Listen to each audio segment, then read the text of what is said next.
Et évidemment, ce dimanche est une programmation bouleversée. C'est 1000 vies dans une seule vie. Bernard Tapie, vous le savez, est décédé à l'âge de 78 ans, entouré bien sûr de sa femme, Dominique, et de ses enfants des suites d'un cancer. Évidemment, nos premières pensées vont à sa famille. Il s'est battu jusqu'au bout, un combat qui ressemblait d'ailleurs très singulièrement à sa vie, un combat contre la maladie, un combat aussi qu'il a mené politique toute sa vie, un combat judiciaire, un homme qui fonctionnait, comme vous le savez, à l'instar. Alors on va passer ensemble ces multiples facettes de sa vie, adoré ou bien parfois détesté. Il ne laisse personne indifférent, Bernard Tapie. Les Français vont probablement retenir le panache de cet homme, de sa vie. On pense évidemment fort à sa famille. On a appris qu'il voulait être inhumé à Marseille, cette ville qu'il a tant aimée, sa ville de cœur. On va en parler notamment avec nos journalistes. Nicolas Barré, bonjour à vous. Bonjour Sonia. Évidemment, avec vous, Nicolas, c'est tout le passé économique, l'homme d'affaires, Bernard Tapie, ce qu'on a appelé également les années fric, mais surtout les années business. Mathieu Bock-Côté, bonjour à vous. Bonjour. Avec vous, nous allons détailler ce panache français et c'est important d'avoir votre regard extérieur. Bernard Tapie qui fonctionnait à l'instinct, qui n'avait pas froid aux yeux. Beaucoup de réactions à l'instant. Nous serons entourés de nos journalistes à la fois politiques, sportifs et évidemment avec tout ce qu'a fait Bernard Tapie pour le sport. Première réaction, il était avec nous en direct, Renaud Muselier qui est président de la région Sud. Bonjour à vous Renaud Muselier. Bonjour. J'évoquais à l'instant évidemment le lien de Bernard Tapie avec le Sud et avec la ville de Marseille. C'est un lien éternel et il le montre évidemment puisqu'il sera inhumé dans sa ville de cœur, dans sa ville de toujours. Oui, c'est un homme aux multiples facettes, aux multiples talents, mais il est clair qu'il avait une affection toute particulière pour cette ville, et parce que c'est une ville assez exceptionnelle, avec des gens très différents et qui correspondaient à son talent, à cette capacité de rebond en permanence et cette volonté de combattre. Et on a pu voir qu'au-delà de l'affection qu'il a portée pour cette ville, il s'est toujours engagé politiquement, humainement, pour Marseille, pour les Marseillais, pour la région. Pour le pays d'ailleurs, il aime son pays fondamentalement, mais il avait un attachement tout particulier pour cette ville, c'est clair. Et il est parti, il part, il faut être à la hauteur de son départ, jusqu'à la fin, il a voulu montrer sa joie de vivre, cette capacité, sa force. Joie de vivre. Et donner aussi oui. de l'espoir à ceux qui étaient aussi touchés par la maladie, parce que ça doit renforcer. Joie de vivre, dites-vous, Renaud Muselier. Vous avez employé également le mot de combat, sa combativité. Et pour ceux qui le connaissent, qui l'ont déjà rencontré, cette énergie folle, teintée d'un courage aussi, il faut le dire, a toujours fasciné ceux qui l'ont rencontré. D'ailleurs, quels que soient les sentiments qu'on avait pour Bernard Tapie, c'est ce que certainement vous avez noté. Est-ce que vous relevez également de votre côté ? Écoutez, moi, je m'étais beaucoup rapproché de Bernard Tapie, titre personnel, de sa famille, on était très liés. Il s'est beaucoup impliqué dans la dernière campagne électorale. Il me donnait des conseils, il me donnait son avis, il se mouillait personnellement aussi pour me soutenir dans ce combat. Il le faisait parce que nous étions très liés, parce que nous sommes très liés avec sa famille, parce qu'il aime fondamentalement Marseille et qu'il se bat et s'est battu toute sa vie contre l'extrême droite. Tout ça fait en sorte que le personnage est un personnage particulièrement attachant. C'est un homme aux multiples qualités qui était vraiment exceptionnel.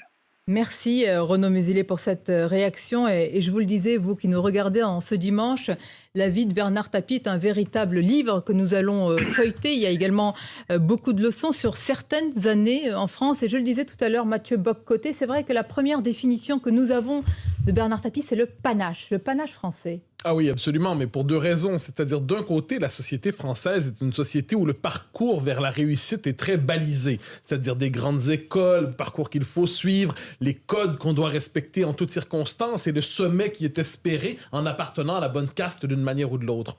Or, on est devant un homme qui brisait tous les codes, qui ne respectait pas les exigences de la caste, tout en espérant se faire reconnaître et aimer et intégrer par elle, qui a cherché à embrasser le succès dans tous les domaines, que ce soit la chanson, que ce soit la politique, que ce soit les affaires, que ce soit le sport. Donc, cherchant à réinventer l'ascenseur social, dis-je, pour lui-même, et par ailleurs, cherchant ensuite dans son action, qu'on soit d'accord ou non avec lui, à réinventer l'ascenseur social à l'extérieur des codes attendus de la réussite à la française. On va continuer à décliner cette réussite à la française. Et c'est vrai, Nicolas Barré, vous qui êtes spécialiste de ces questions économiques, c'est qu'on a l'image des années, et ce n'est pas tabou de le dire aujourd'hui, des années fric, des années business où on s'expose. Parce qu'en 1986, Bernard Tapie, alors propriétaire des piles vendeurs, n'avait pas hésité à se mettre en scène. On a tous en tête finalement ces images. Oui, cette fameuse publicité oui, où il sûr. était lui-même acteur de cette publicité, où il disait qu'il était lui-même les piles Vendeur. Mais ce qui est intéressant, c'est que au début de ces années 80, on est le premier mandat de François Mitterrand, 81. On est dans une période de nationalisation, de retour de l'État très fort, etc. Et vous avez un Bernard Tapie qui, lui, imprime un autre message et montre sans aucun complexe la réussite économique. Alors, il reprend tout un tas d'entreprises en faillite avec énormément de talent, avec ce talent, ce génie du marketing absolument incroyable, hein, puisqu'il reprend des marques qui étaient moribondes et il finit par les vendre avec de fortes plus-values. Donc c'est quelqu'un qui montre à cette période, dans cette France de François Mitterrand de 81, que la réussite économique est possible, qu'on peut rebondir et faire du profit. Et ça, c'est quelque chose qui était quand même un peu tabou à l'époque. Évidemment, on va continuer à parler de ce briseur de code à une époque aussi politique qui est particulière. Ce sont les années Mitterrand. Et forcément, les anciens ministres de François Mitterrand, les proches de François Mitterrand, ont une lecture particulière de Bernard Tapie. C'est évidemment votre cas. Bonjour à vous, Monsieur Jack Lang, président de l'Institut du monde arabe, ancien ministre. Vous l'avez bien connu, Bernard Tapie. Qu'est-ce que vous retenez en particulier, même si ce sont, on l'a dit, 1000 vies, de ce personnage hors norme et haut en couleur?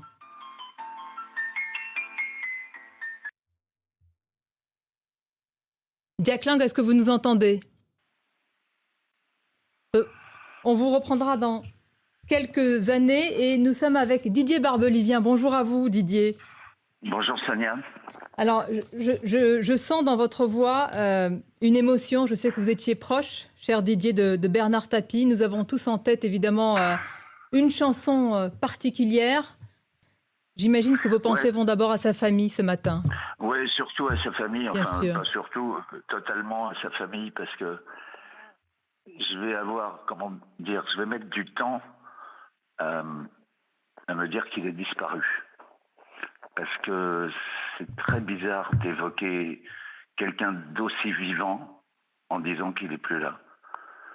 Voilà, c'est comme ça, on s'y attendait, hein. Je veux dire, c'est pas... Il n'est pas mort d'un accident de la route. On était préparé à ça, mais il n'empêche que ça laisse un sentiment quand même de peine. Didier Barbelivien, c'est très fort ce que vous dites parce que je pense que de nombreux Français qui sont ce matin devant leur télévision, c'est ce qu'ils retiennent. Cet homme, ce combattant, quoi qu'on pense de sa vie, il s'est battu jusqu'au bout. J'ai rarement rencontré dans ma vie quelqu'un d'aussi vivant que Bernard Tapie. Peut-être Claude Lelouch aussi est comme ça. Vous savez, des hommes qui apportent de l'énergie partout où ils passent. Voilà. Pouvez-vous nous parler de l'aspect de cette vie de Bernard Tapie, finalement chanteur, artiste de cœur et artiste éternel aussi, que vous avez connu? Il avait envie, un peu comme tous ces gens qui ont un talent pour la vie, ils ne l'ont pas dans un domaine particulier. Il avait un talent pour toutes les choses bougeantes, vivantes. Effectivement, il a été homme d'affaires, acteur, chanteur, directeur de club de football. S'il avait pu, il aurait joué au football. Vous voyez, il aurait été joueur aussi, mais bon... C'est comme ça, c'était un feu follet, et même ces derniers temps, je suis allé le voir, je sais plus, il y a 3 mois, rue des Saints-Pères. Il était effectivement diminué physiquement, mais pas psychologiquement. Il était en pleine forme. Il raisonnait parfaitement, il s'indignait encore comme il a toujours été. Il était réactif, quoi. La chanson, Didier, que vous avez écrite pour lui avec ce titre, hein, Réussir sa vie, au sens d'accomplir sa vie, finalement, elle le résumait, elle appréhendait tout ce qu'était Bernard Tapie. Oui, et puis, comment dire, c'était un peu plus qu'une chanson pour lui, c'était un acte de... Comment... Il essayait de donner l'exemple, vous voyez, il essayait de faire bouger les choses et les gens. C'est une chanson qu'on avait enregistrée au profit de l'association Personnage de Lino Ventura. Et comment dire, il était fascinant dans sa façon d'appréhender, parce que je me souviens même, ce serait trop long à vous raconter. Allez-y, allez-y, on a envie d'avoir ces anecdotes, Didier. Ce matin, on en a besoin. Dans quelles conditions il a signé son contrat d'artiste à un moment.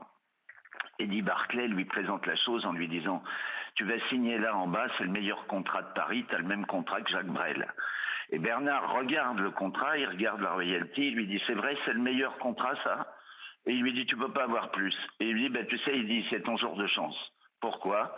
Il dit « Parce que c'est toi qui vas prendre ma royalty et moi je vais prendre le reste et je paye tout. » C'était ça Bernard Tapie, une façon de tout d'un coup de renverser les situations. Et Barclay, qui était quand même pas un perdreau de l'année, on lui avait jamais fait ça. Tout d'un coup, paf, il lui dit c'est ça la meilleure royalty, ben, je te la donne. Et moi je prends en charge tout le reste. Vous imaginez dans les affaires ce que ça devait être. On imagine, Didier, on imagine. De lui présenter oui. Un truc un peu tordu, comment il renversait. Barclay, il n'avait jamais vu ça. Et qu'est-ce que vous voulez dire derrière? Non. Vous allez dire non à un type à qui vous venez de vendre l'idée qu'il avait le meilleur pourcentage. Il dit le meilleur pourcentage, je te le donne. Donc, un type qui était capable de ce genre de pirouette, il forçait l'admiration. En plus qu'artistiquement, moi, il m'avait vraiment bluffé en studio d'enregistrement parce que je me disais, bon, bah, c'est comme dans les Tontons Flingueurs. Je me disais, si c'est pour une œuvre, on va faire le disque. Ok, parce que le nom de Bernard portait le projet. Mais je n'imaginais pas qu'il avait ces qualités artistiques pour le faire de manière aussi professionnelle. Didier, merci beaucoup, Didier Barbelivien. À travers vos anecdotes, on appréhende bien le caractère de l'homme. Ouais, franchement, c'était un type formidable. Voilà. Je pense à sa famille, enfin, ils savent que je pense à eux, je les embrasse. Bien sûr. Parce que peut-être la chose la plus importante pour Bernard, c'était sa famille et rien d'autre. Et sa femme Dominique et ses enfants. Et il est, sa femme Dominique, oui. Ses enfants, enfin, oui, c'était l'homme de cette tribu, de cette famille, et voilà, ils doivent être bien tristes aujourd'hui. On pense à eux. Merci Didier, merci de nous avoir raconté aussi à travers vos anecdotes toutes ces facettes. On vous dit à bientôt Didier sur Europe 1. Jack Lang, je vous le disais, est avec nous parce qu'avec Jack Lang, président de l'Institut du monde arabe et évidemment ancien ministre, avec vous Jack Lang, c'est aussi, je le disais, les années Mitterrand, c'est toute une partie de la politique française également à travers le parcours de Bernard Tapie. Bon, ce sera dans quelques instants, on a quelques difficultés avec Jack Lang. C'est vrai, Mathieu Bock-Côté, on a dit avec Nicolas Barré, les années fric, les années business. Les années fric, d'ailleurs, ce n'était pas tabou de le dire ainsi. Bernard Tapie assumait cette success story, la mettait en scène. Et puis, il y a les années politiques. Beaucoup ont dit que Bernard Tapie s'est brûlé les ailes à partir du moment où il a mis le pied en politique. Il invente à sa manière le populisme de gauche, c'est-à-dire pour lutter contre Le Pen, on se dit qu'il faut sortir une arme de même nature, aussi gouailleur, aussi combatif, aussi transgressif. Donc c'est un style contre l'autre et de ce point de vue, il marque une vraie rupture dans l'histoire politique française, c'est-à-dire on se dit on va inventer une arme équivalente au trublion de droite, nous aurons le trublion de gauche. C'est un rôle qu'il embrasse parce que c'est un nouveau visage de l'aventure pour lui. Dire sa vie, il la pense comme une aventure. S'il y a un domaine de l'existence où il peut croquer, il veut croquer partout. L'envers de cela, c'est qu'en politique, on se brûle véritablement. Les codes ne sont pas les mêmes. Et lui, qui pendant un instant s'est probablement imaginé le plus grand destin, a trouvé dans la politique une broyeuse. Il s'en est néanmoins sorti. Et aujourd'hui, lorsqu'on pense à son aventure politique, on pense certes à une part d'échec, mais on pense aussi que c'est un homme qui, même en politique, a porté le combat. Et s'il s'en est sorti, comme vous dites, c'est parce qu'il y avait chez Bernard Tapie, sur le plan politique, une vraie sincérité. c'est quelqu'un qui vient d'un milieu de gauche. Son père était communiste.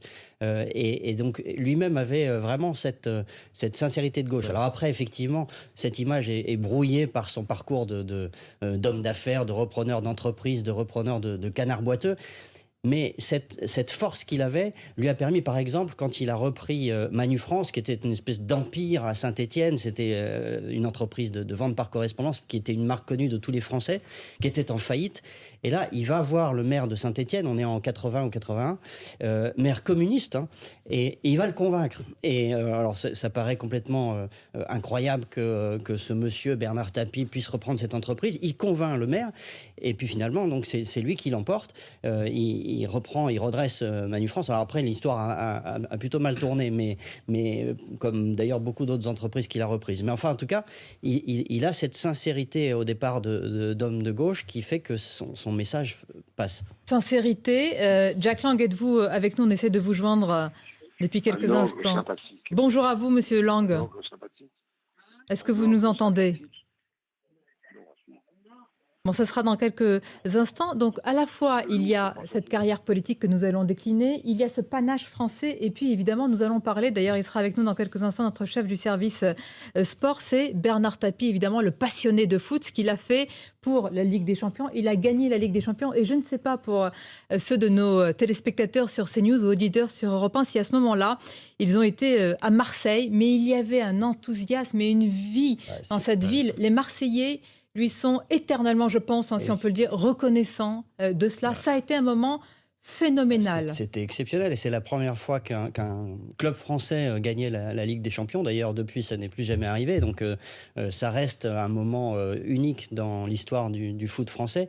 Faut voir que quand il reprend l'OM est un club qui se traîne à ce moment-là dans le championnat et qui est au-delà de la 10e place. Enfin, et puis il en fait un champion de France.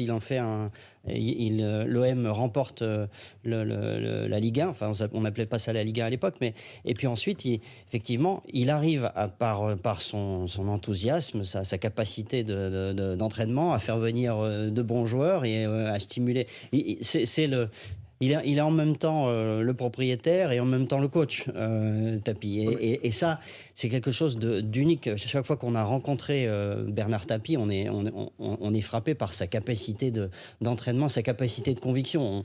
On a envie de le croire à chaque fois qu'on le rencontrait. Mathieu Bock-Côté. C'est une autorité personnelle, c'est-à-dire quelquefois, c'est un charisme, l'homme qui ne tolère pas de gérer à moitié, de gouverner à moitié ce qu'il gouverne. Donc il s'emparait de tout, quel que soit le domaine, il s'y investissait pleinement. Et ça, je pense que tous ceux qui l'ont rencontré le disaient, c'est une autorité magnétique. C'est l'incarnation, de ce point de vue, d'un véritable charisme.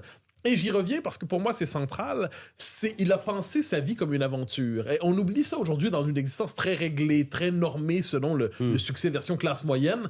On est devant une personne qui décide de se vivre presque un succès à l'américaine, embrassant toutes les facettes de l'existence, dans une société où les années 80, le succès à l'américaine, c'était pas encore normalisé, s'imposer comme modèle de désir véritable, de désir absolu. Et Mathieu Bock-Côté, on va parler en quelques instants du sport, mais pour Bernard Tapie, la politique est un sport de combat. On se souvient évidemment de son affrontement à la télévision face à Jean-Marie Le Pen, mais quoi qu'on pense de ses idées, il avait des idées affirmées. Il pensait que dans la politique, son combat c'était face à, alors on dit aujourd'hui l'extrême droite ou la droite extrême, ou en tous les cas des idées extrêmes.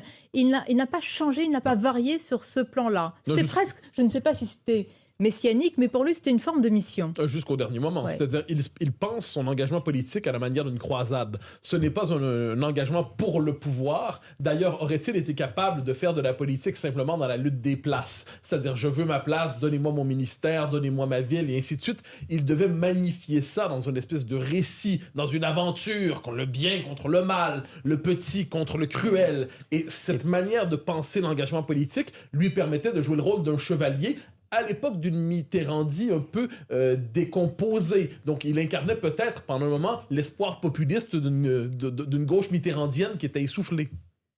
Beaucoup de réactions, évidemment, vous vous en doutez là à l'instant. On va aller voir, les réactions pleuvent de toutes parts. Il est intéressant de noter évidemment, quel que soit le spectre politique, cette forme d'admiration pour le combat, véritablement le combat qu'a mené jusqu'au bout Bernard Tapie. Nous sommes avec Yves Lecoq. Yves Lecoq, évidemment, on vous connaît, imitateur. Vous avez incarné aussi la voix de Bernard Tapie. Vous avez incarné aussi pour nous, pendant de nombreuses années, cette gouaille, ce panache à la française à travers sa voix et finalement sa marionnette également. Alors oui, sa marionnette, et puis le discours de Bernard Tapie est écrit par Gassieux avec beaucoup de talent, et ça, il le vivait bien. On avait des bons rapports, j'étais reçu dans ses émissions. Moi, ça me faisait rire quand il disait « appelez-moi la burne parce que j'en ai une qui est hypothéquée ». Enfin bon, et il y avait évidemment cette gouaille que je reprenais dans la voix. Et puis après ça, on avait eu un dernier contact quand j'étais encore au Guignol avec Denisot, où il était venu présenter un de ses sites de vente, et j'avais fait un mauvais jeu de mots qui lui avait déplu, en disant que oui, tout peut s'acheter. J'étais en PPD, j'avais répliqué, même les arbitres, ils n'avaient même pas du tout aimé que l'on reprenne cette vieille histoire. Et il avait dit à Denisot, si j'avais su, je ne serais pas venu. Enfin, du genre, Denisot qui répondait, oui, mais je ne savais pas ce qu'il allait dire, hein, puisque c'était complètement direct et improvisé. Bon, voilà, c'était la seule réaction un peu négative qu'il avait à mon égard. Sinon, je pense qu'il était conscient que cette image qu'on lui donnait au Guignol était une image positive. C'était une image positive qui a imprimé, Yves, comme d'ailleurs beaucoup d'images. Comment vous l'avez construite? Comment vous l'avez appréhendée? Est-ce que vous avez collé finalement au personnage, à ce qu'incarnait Bernard Tapie? Est-ce qu'il renvoyait, ou est-ce que vous-même, vous vous êtes construit une personnalité avec la marionnette à côté de Bernard Tapie? Non, mais moi, au Guignol, vous savez, je suivais l'intention des auteurs, et quand elle était juste, je m'en régalais. Et puis, bien sûr, cette voix, elle est venue un peu naturellement. Bon, on l'a accentuée parce que, par rapport, je dis encore une fois, à son discours écrit, qui était un petit peu outré, mais qui lui allait très bien. Donc cette voix, elle est venue presque toute seule. Bon, il y avait ce timbre, moi je le disais au début quand il chantait, évidemment, mais là c'était le Guignol qui l'emportait avec toutes ces phrases qu'il imposait à tout le monde, quoi. Et à travers vous, Yves Lecoq, ce sont aussi des années finalement politiques. Est-ce qu'aujourd'hui on retrouve, je ne vous demande pas de me donner votre avis bien évidemment, mais à travers l'imitation que vous avez faite, est-ce qu'on retrouve des personnages aujourd'hui aussi finalement, non pas faciles à incarner dans le sens de la facilité, mais dans le sens où il y a une véritable appétence, émulation, j'imagine, à incarner de tels personnages avec de multiples facettes et aussi qui marchent à l'instinct?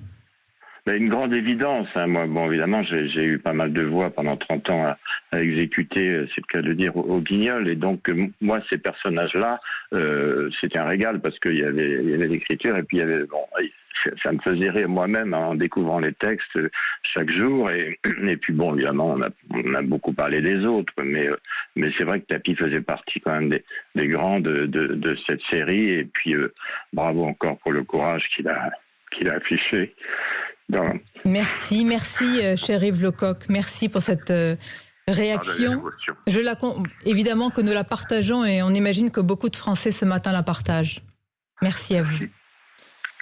On poursuit évidemment cette édition spéciale. Si vous nous rejoignez à l'instant, à la fois sur Europe 1 et CNews, Bernard Tapie s'est éteint à l'âge de 78 ans. Évidemment, nos pensées vont d'abord à sa femme, que beaucoup connaissent, que nous avons tous vu toutes ces années aux côtés de Bernard Tapie, Dominique, évidemment à ses enfants. Et puis à travers Bernard Tapie, ce sont finalement toutes nos années, les années à la fois politiques, les années business, les années sport également.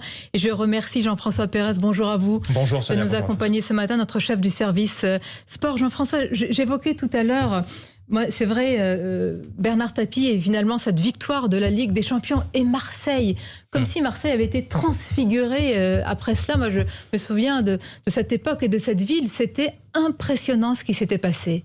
Oui, c'était une sorte de révolution, parce que je peux vous en parler d'autant plus que je suis Marseillais, que j'ai grandi et que je fais partie de cette génération qui a grandi avec Bernard Tapie et l'OM. Quand il est arrivé aux commandes du club en 1986, c'était un club moribond qui végétait en première division, qui avait beaucoup de mal à s'inventer un avenir.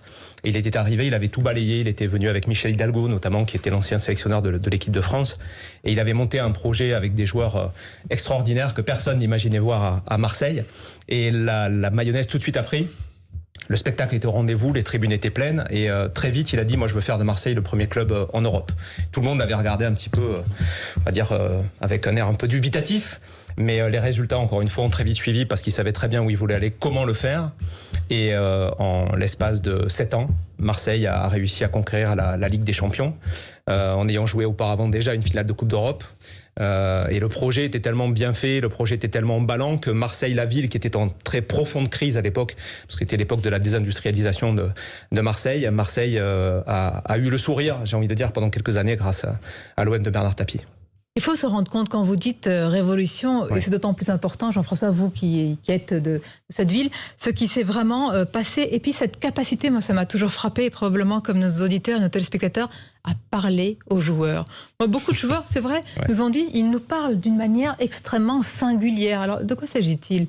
C'était un motivateur, un manager hors pair. Et en effet, Sonia, on en aura sans doute tout à l'heure, les joueurs de l'époque vous diront qu'il, entre guillemets, je vais utiliser l'expression un peu triviale, mais les faisait grimper au rideau, simplement avec des mots, avant un match, soit en piquant leur orgueil, soit en les flattant, mais de façon très, très virile, soit en leur faisant comprendre que leur destin dépassait l'individu. Et qu'ils étaient là pour un collectif, pour une ville tout entière qui avait besoin de ça. Et pendant toutes ces années, fin des années 80, début des années 90, puisqu'il a quitté le club en 1994, ça a été un moment un petit peu suspendu, où le club a vécu quelque chose d'incroyable. La chute a été dure aussi, quand même, il faut le dire, il faut pas l'oublier non plus. Mais le rêve, pendant quelques années, a été extraordinaire. Il incarnait ça parce que je pense qu'il adorait cette ville, il savait parler aux gens. Les gens l'aimaient beaucoup. On rappelle qu'il a été élu politique aussi à Marseille. Hein. Voilà, il a été député à 2 reprises et à Gardanne aussi, non loin de là. Et Bernard Tapie a été ce personnage charismatique dont Marseille avait sans doute besoin, puisqu'on rappelle aussi, pour remettre les choses dans le contexte, que Gaston Defferre venait de s'éteindre quand Bernard Tapie est arrivé à l'OM et qu'il a pris en quelque sorte la place de patron de Marseille, en quelque sorte au moins médiatiquement parlant. Il y a peut-être, comment dire, une expression un peu triviale qui me vient à l'esprit, mais c'était un taulier. C'est vraiment un taulier à Marseille. Jean-François, je sais que c'est pas le moment de parler, et on aura l'occasion de parler aussi des problèmes judiciaires, parce que Bernard Tapie et le sport, c'est aussi beaucoup, malheureusement, aussi de problèmes judiciaires. BOM, bien sûr, ouais. Il y a énormément, mais à chaque fois, les Marseillais, que vous demandez aux Marseillais, ils ne retiennent évidemment que le meilleur, que les titres. Et même si les affaires judiciaires ont existé, c'est le palmarès, évidemment, qui est d'abord qui caractérise Bernard Tapie. Ouais. C'était le boss. À Marseille, on l'appelait le boss. D'ailleurs, à chaque match au Stade Vélodrome, même récemment, hein, il y avait courage boss, on est avec toi. Et Bernard Tapie, c'était 4 titres de champion de France, un 5e qui n'a pas été distribué en 1993, une Coupe de France en 1989, l'OM ne l'a plus jamais gagné, donc la Ligue des Champions en 1993. Et nous sommes avec Laurent Tapie qui est avec nous. Permettez-nous de vous présenter évidemment toutes nos condoléances à vous-même, évidemment à l'épouse de Bernard Tapie, à Dominique. J'allais dire merci de nous écouter et de réagir quand il y a des choses qui vous semblent peut-être parfois un peu éloignées de ce que vous connaissez évidemment bien mieux que tous de Bernard Tapie. Exactement, vous savez, je n'avais pas du tout envie de réagir, mais c'est plus fort que moi quand j'entends dire des bêtises. Pendant 28 ans, les médias, vous avez dit des bêtises les unes après les autres. On a tout essayé pour les faire rectifier. Ça a mis beaucoup de temps. Lesquels, Laurent Tapie, dites-nous? On va essayer de rappeler Laurent Tapie. Alors, pour être totalement transparent avec nos auditeurs et nos téléspectateurs, c'est sur l'aspect économique, apparemment, dans le parcours qui a été retracé de Bernard Tapie, que Laurent Tapie voulait réagir. C'est important. Il m'a envoyé un message à ce sujet et je lui ai dit, évidemment, qu'il devait et pouvait rectifier parfois des perceptions ou quelque chose évidemment que la famille ne vit pas de la même manière. Et il est vrai qu'entre Bernard Tapie et les journalistes, même si c'est une anecdote, il y a eu parfois, on va dire que c'est un long fleuve qui n'a pas été tranquille. Laurent Tapie, c'est à vous. Oui, on a été coupé. Je disais, pendant 28 ans, vous, les médias, dit énormément de bêtises sur mon père. Ça nous a toujours énormément affectés. J'aimerais bien que maintenant qu'il soit mort, vous essayez d'en dire moins. Donc, avant de donner quelque information que ce soit, essayez de faire un petit peu une vérification des faits que vous donnez. Votre collègue tout à l'heure, sans doute ne pensait-il pas à mal, mais quand il explique que mon père a repris Manu France et que ça s'est mal terminé, il suffit de taper Tapie Manu France interview sur YouTube et vous verrez une interview dans laquelle mon père explique pourquoi il n'a pas pu reprendre Manu France. Parce que justement, effectivement, il a proposé un plan social aux maires communistes et à la société Manu France, qui était de supprimer 400 emplois sur 2000, et ils ont préféré dire non, on refuse ce plan, et les 2000 ont été perdus. Et ça je tiens à le dire, parce que tout à l'heure aussi, pendant que votre journaliste parlait à Pascal Praud, et je remercie encore Pascal, il est pour nous un membre de la famille, tellement il connaît mon père et tellement il en parle bien. Et tout à l'heure, votre collègue, au milieu de ces hommages et de ce reportage, n'a pas pu s'empêcher de dire « Ah, mais il y a aussi le Bernard Tapie qui licenciait les gens, etc. » Parce qu'elle a dit « C'est pas le moment de parler de ça », mais c'est pas ça qu'il faut répondre. Il faut pas répondre « C'est pas le moment de parler de ça ». Il faut en parler, au contraire. Moi, j'aimerais qu'une fois pour toutes, maintenant qu'il est mort, on comprenne que les emplois qui ont été supprimés, c'était des emplois perdus. Est-ce qu'un jour, après 28 ans, vous allez comprendre ça, que les entreprises qui rachetaient étaient mortes, que quand ils prenaient une boîte et qu'il y avait 1000 personnes, si on enlevait 300, c'était 700 qui étaient sauvés, c'était pas 300 qui étaient supprimés, c'était 700 qui étaient sauvés. Et on a sauvé des milliers des emplois. C'est ça que vous n'avez jamais pu comprendre. Il a sauvé des milliers d'emplois. Quand un chirurgien vous coupe une jambe, on ne va pas s'attarder sur la jambe qui est coupée, il vous sauve la vie. C'est ça qu'il faut que vous compreniez une fois pour toutes. Et j'espère qu'enfin vous allez arrêter de débiter ces conneries après 28 ans que vous le faites et commencer par vérifier les faits que vous donnez à l'antenne. Ça vous changera. Laurent Tapie, je vais vous dire, moi j'entends votre colère et votre émotion. Et je vais vous dire, je suis à 1000 pour 1000 d'accord avec vous. Je conteste simplement, et sans rien dénigrer du travail de mes confrères et consoeurs pendant des années, le fait que vous essentialisez tous les journalistes et simplement vous dire l'émotion et l'admiration évidemment pour votre père, sans rien occulter à la fois des années politiques, des problèmes judiciaires. Mais nous retenons, et c'est ça le plus important, le panache français, le combat jusqu'au bout, l'hommage évidemment à Dominique, à vous-même, aux enfants, et c'est ça le plus important. Mais nous comprenons cette colère parce que depuis de nombreuses années, et nous savons, parce que parfois nous avons été le réceptacle des colères de Bernard Tapie pendant de nombreuses interviews, et il faut les entendre. Et quand un enfant ou une femme, après un décès, dit cela, alors il faut l'entendre à 100%. Nous sommes à présent avec Claude Lelouch. Bonjour à vous, Claude. Merci d'être avec nous. Nous évoquons les différentes facettes de la vie de Bernard Tapie. Et en réalité, c'est un livre. Nous disons que c'est le panache français. C'est le livre, le feuilleton du panache français. Êtes-vous d'accord avec cette façon de définir, s'il est possible de définir cet homme ? Écoutez, après Johnny, après Bernard, et avec Jean-Paul, j'ai perdu mes 3 mousquetaires. Vous voyez ce que je veux dire ? Bernard était un homme hors norme, qui a fait des choses hors normes. Et c'est vrai qu'il a été très triste que tous les grincheux et les jaloux lui pourrissent la vie, vous voyez ce que je veux dire. Mais à chaque fois que j'ai rencontré cet homme, j'ai rencontré quelqu'un d'exceptionnel, qui avait une vision du monde incroyable, un esprit de synthèse. Voilà, je souhaite à tout le monde de rencontrer des gens comme lui parce que à chaque fois, il vous fait grandir, il vous fait comprendre l'incompréhensible, l'invisible. Voilà, donc aujourd'hui, je suis très proche de sa famille, bien sûr. Je l'ai vu il y a une semaine et je savais que je le voyais pour la dernière fois. Voilà. Mais je pense qu'on perd un grand bonhomme et voilà. Et c'est dommage qu'on lui ait fait tant de misère. Voilà. Vous avez raison sur les misères. Nous étions, je ne sais pas si vous l'avez entendu, Claude Lelouch, il y a quelques instants avec le fils Tapie. Et quand on entend la douleur ou la colère d'un fils, il faut de toute façon l'entendre. Il avait évoqué ses difficultés. Et c'est vrai qu'il y avait parfois des combats qu'il a menés. Mais est-ce que ces combats-là ne l'ont pas également construit, ne l'ont pas fait? Est-ce que ces morsures, est-ce que ces griffures, est-ce que ces chutes aussi n'ont pas fait l'homme que vous décrivez et qui est finalement, par ces problèmes aussi, l'homme que vous avez connu? Ouais, vous savez, un guerrier sera toujours un guerrier. Hein. Voilà, il avait besoin de combat. Vous savez, tout a un prix dans la vie et il le savait très bien. Et c'est pas avec de l'argent qu'on paye, c'est avec de la sueur, de la souffrance.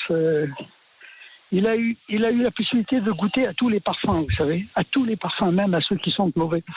Et donc, on ne peut pas expliquer. On ne peut pas expliquer en 2 secondes et en un mot la vie aussi riche qu'il a eue. Il a eu une vie sublime, sublime.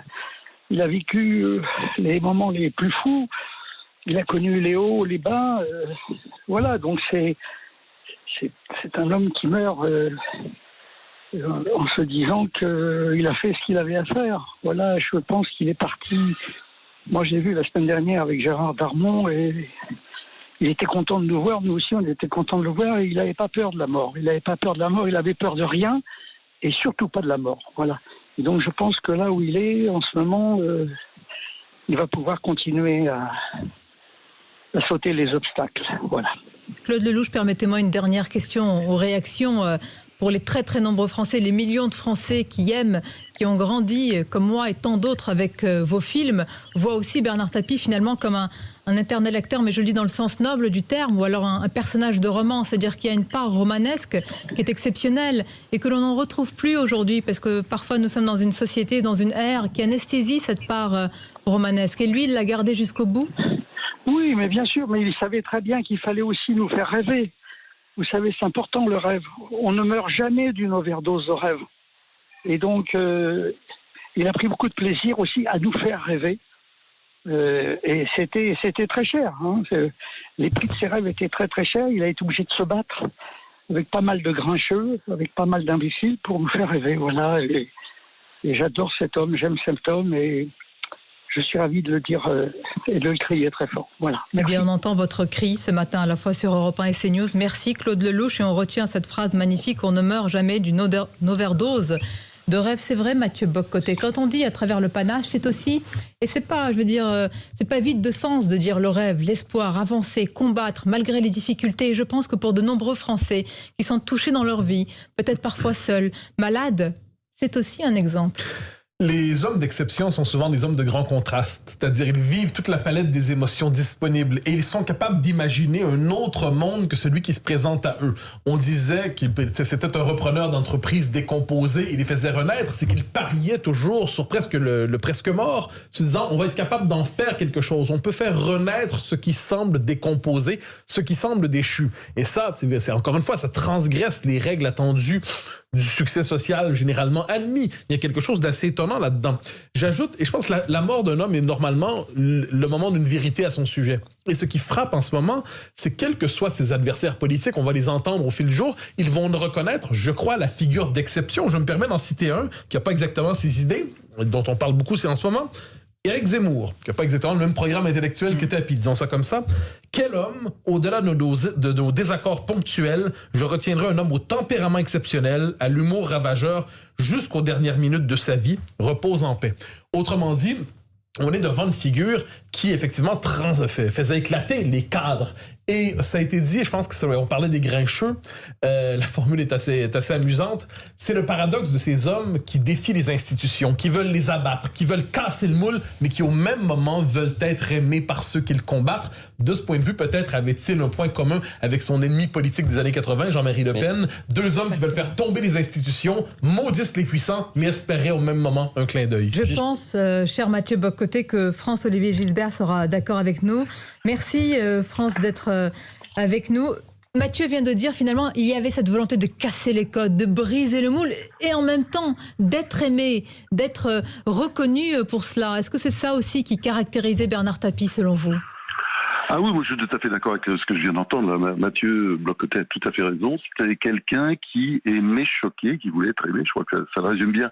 Alors il y a autre chose évidemment, parce qu'on pense à ça tout de suite. C'est que ce côté résistant, survivant, phénix, enfin l'espèce de ressuscité permanent qui lâche jamais l'affaire. Il a fait de la boxe. Voilà, c'est un boxeur, mais qui n'était jamais KO, c'est-à-dire à peine tombé, déjà relevé.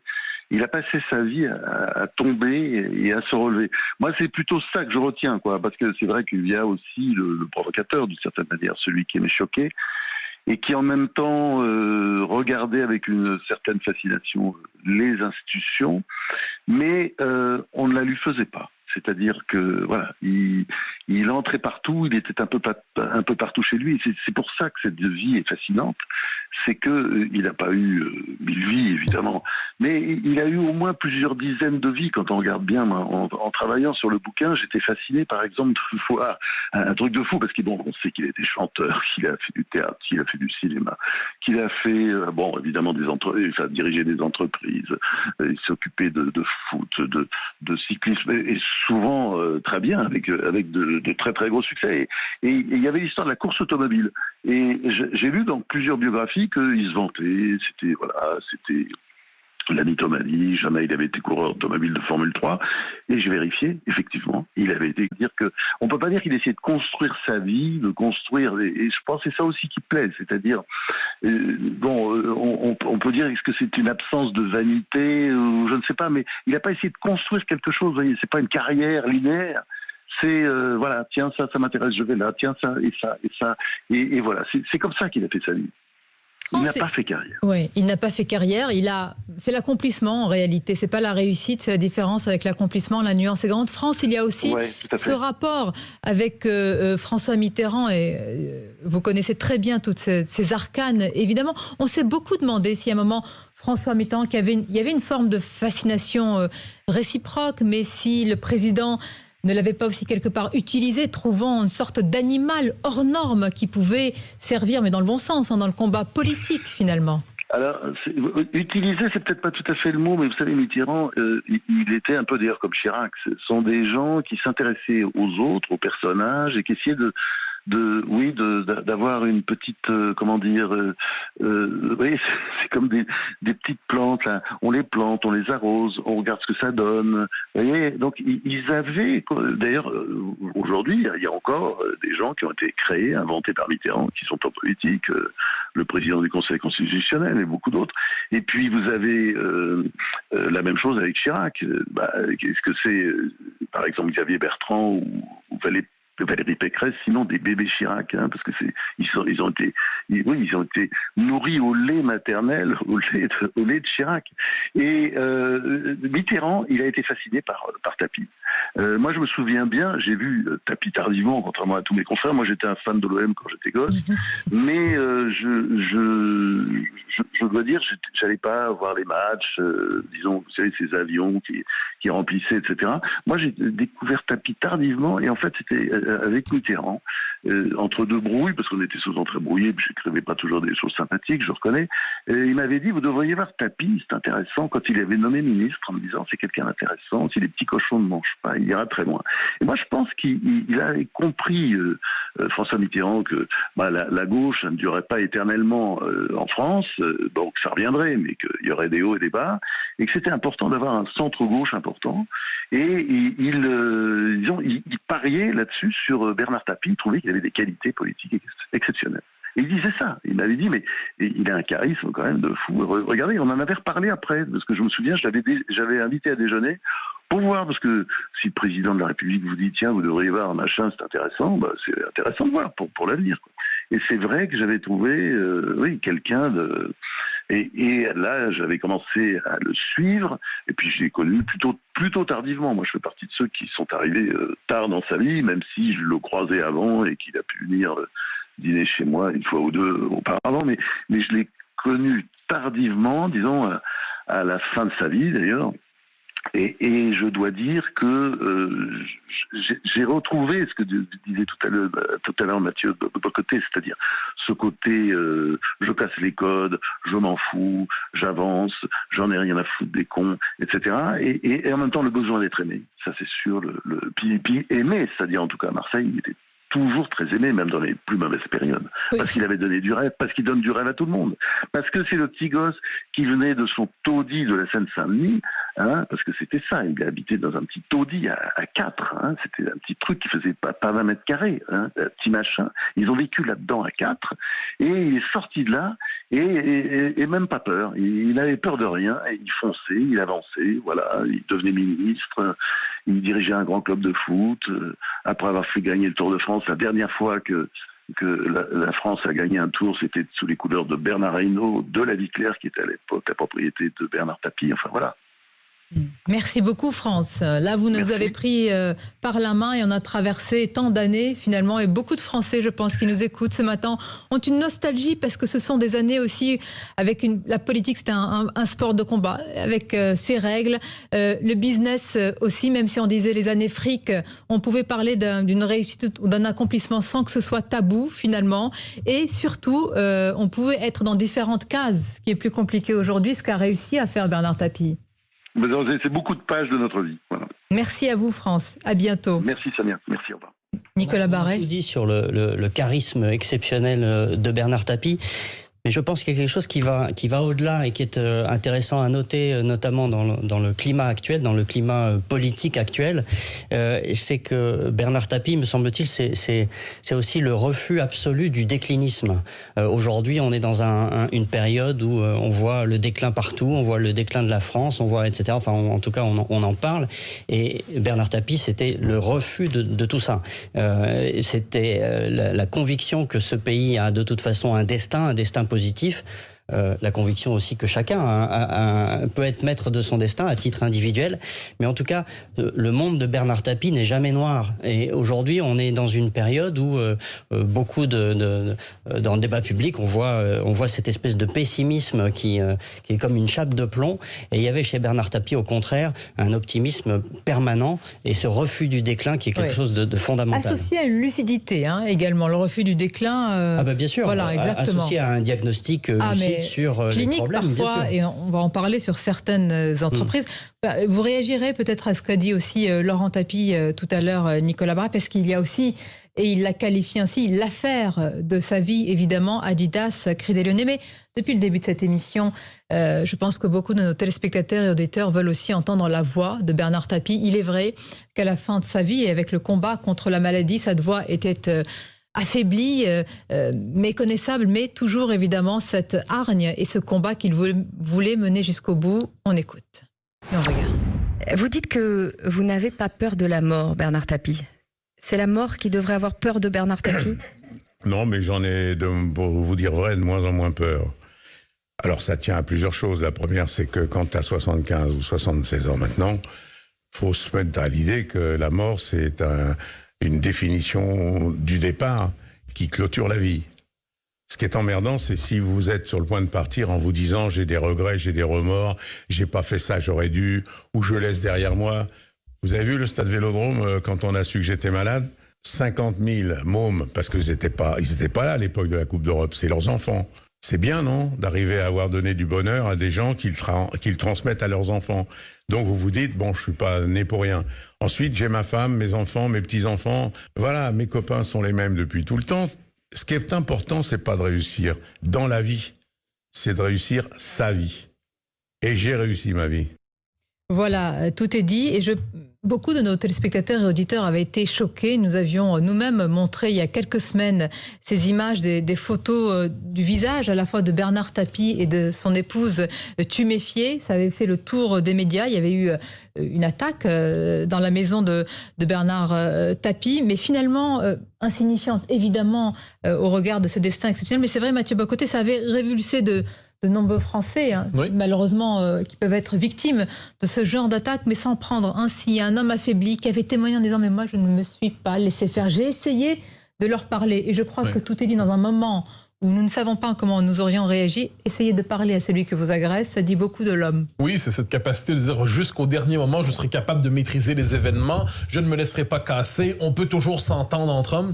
Bon, il arrive qu'on se trouve devant des barbares qui ne respectent pas de tels codes. Ça arrive de plus en plus souvent. Il n'était pas le seul Français à connaître un tel sort, hélas. Mais ça en dit beaucoup sur lui, c'est-à-dire ne pas s'aplatir, ne pas se liquéfier, tenir tête jusqu'au dernier moment. Et ça en dit beaucoup sur une pulsion de vie assez exceptionnelle. On parlait il y a quelques instants que François-Olivier Gisbert, c'est le biographe de Chirac, de Mitterrand, et un dernier livre sur Tapie. Il aime les grosses bêtes. Il y a une intuition chez Gisbert, chez Fogg, qui est assez exceptionnelle. Il sait repérer l'instinct de vie. Il sait repérer la vie romanesque. Et dans une société, effectivement, où il y a des êtres interchangeables à la tonne aujourd'hui, les vies romanesques, les parcours romanesques sont plus rares. Et de ce point de vue, c'en était un vrai. En plus, c'est pas on n'est pas devant quelqu'un, on a magnifié son parcours pour chercher à y voir quelque chose, qu'on apprécie ou non ses idées. On était devant une une vie authentiquement presque littéraire ou romanesque, je veux dire. Et ça, je pense que c'est ce qui frappe aujourd'hui, une existence qui se dérobe à tous les codes. Une existence et si je peux dire, une demeure finale qui est Marseille. Oui. C'est-à-dire inhumé Jean-François Perez dans sa ville de cœur. Il y a une logique, ça nous paraît évident, mais d'avoir choisi quand même Marseille et d'y être inhumé, là, tout est dit. Oui, parce qu'il y a de multiples raisons pour ça. Alors, il y a eu l'OM, évidemment, il est arrivé à Marseille à l'âge de 43 ans. Quand même assez jeune. Hein. Il y a eu l'histoire de l'OM qu'on a narré il y a quelques minutes. Mais il n'y a pas eu que ça. Il y a eu le Phocéa aussi. C'était le bateau qu'il avait renommé du nom historique de Marseille. Voilà, puisque Marseille est une ville née des Grecs de Phocée. Il est revenu à l'Olympique de Marseille. Ça, tous les gens l'ont un petit peu oublié.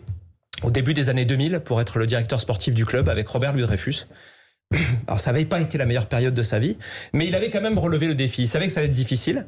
Il avait tenu à rester, il avait fait une saison et puis il avait passé la main parce que l'OM à l'époque était absolument ingérable. Et puis il y a eu la Provence, puisqu'on a vu François-Olivier Gisbert tout à l'heure. Il avait repris le journal parce qu'il tenait à garder, même si la politique ne lui avait pas ouvert les bras, on va dire, il avait tenu à garder une influence à Marseille. Et il a été le patron de la Provence toutes ces dernières années. Exactement. Mais ça en dit beaucoup sur les psychologies de vrais chefs. C'est-à-dire quand l'ensemble des élites décident de rejeter un homme, il doit conserver une circonscription éternelle. Il doit conserver une base dans laquelle se plonger. Vous tous, les élites, me maudissez, mais le peuple, lui, m'acclame. Au dernier moment, je traverse les pires moments, mais ils seront des dizaines et des centaines de milliers à m'aimer. Il y a quelque chose là-dedans d'un rapport vertical et charnel avec Marseille. C'était sa véritable base, c'était son véritable royaume, en quelque sorte. Alors, puisqu'on parle de ces rapports charnels et permanents, on ne peut pas aussi parler de la vie de Bernard Tapie sans sa femme. Et vous connaissez la formule, derrière chaque grand homme, ce qui vaut pour derrière chaque grande femme. Mais véritablement, ce fut, ça a été jusqu'au dernier moment un pilier, Dominique, avec qui il a eu ses 2 derniers enfants, sa femme depuis 3 décennies. C'était vraiment, ça on peut le dire, un couple qui a été fusionnel, qui a traversé les pires difficultés aussi. Et puis, Nicolas Barré, sans rentrer dans les détails, parce que évidemment, nous sommes dans le temps de l'hommage, dans le temps de l'émotion, et c'est important d'y rester. Il y a eu cette affaire qui a été l'affaire de sa vie, Crédit Lyonnais, Adidas. Combien de recours, combien d'histoires et la politique qui s'est mêlée à cela. Finalement, peut-être que chaque Français s'est fait une opinion sur cette affaire, même si on n'en connaît pas tous les tenants et aboutissants. En tout cas, ce qu'on peut constater, c'est que ça a été le combat de David contre Goliath. C'est-à-dire qu'il était quand même seul face à l'État qui a essayé de le faire condamner. Et il a gagné en première instance, il a gagné en appel. Ensuite, la Cour de cassation a cassé le jugement d'appel qui lui octroyait le bénéfice de la plus-value sur Adidas. Et à la suite de ce jugement de la Cour de cassation, il y a eu un arbitrage qui, là encore, lui a été favorable. Et tout ça s'est étalé sur plusieurs dizaines d'années, puisque ça... La revente, on parle de la fin des années 90 jusqu'à aujourd'hui. Donc ça a été un combat pour lui éprouvant et encore une fois assez déséquilibré en quelque sorte, de David contre Goliath. Mais à plusieurs reprises, Bernard Tapie a gagné les étapes judiciaires jusqu'à cet arbitrage qu'il a remporté.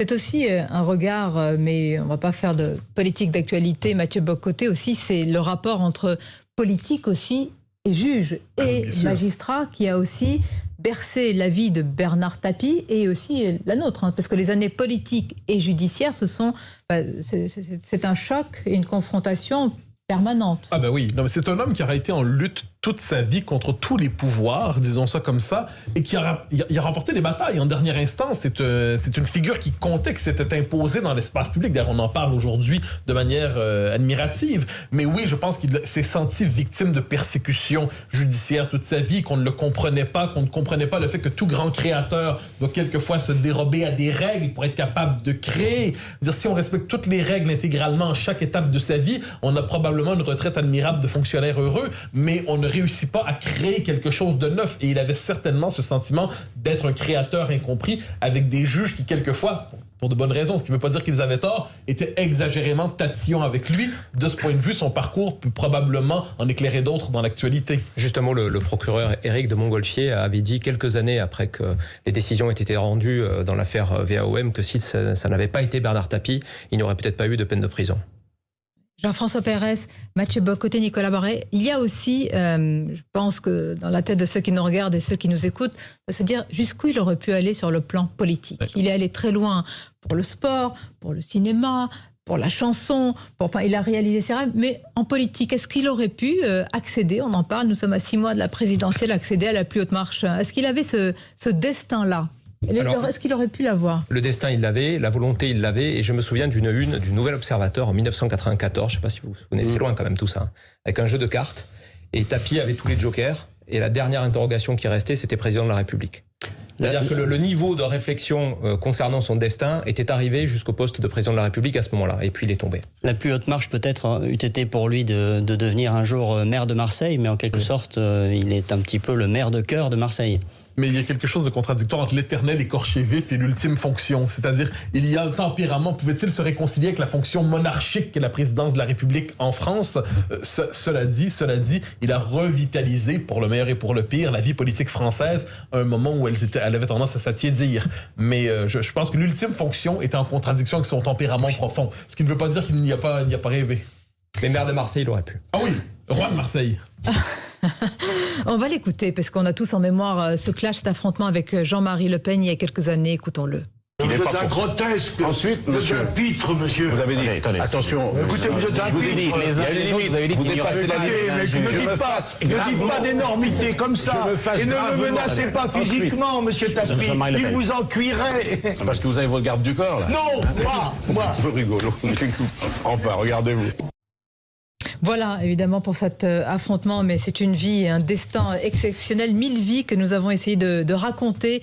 Merci, et merci Nicolas Barré, Mathieu Bock-Côté, Jean-François Pérez et à tous ceux qui ont réagi, y compris le fils de Bernard Tapie. Alors,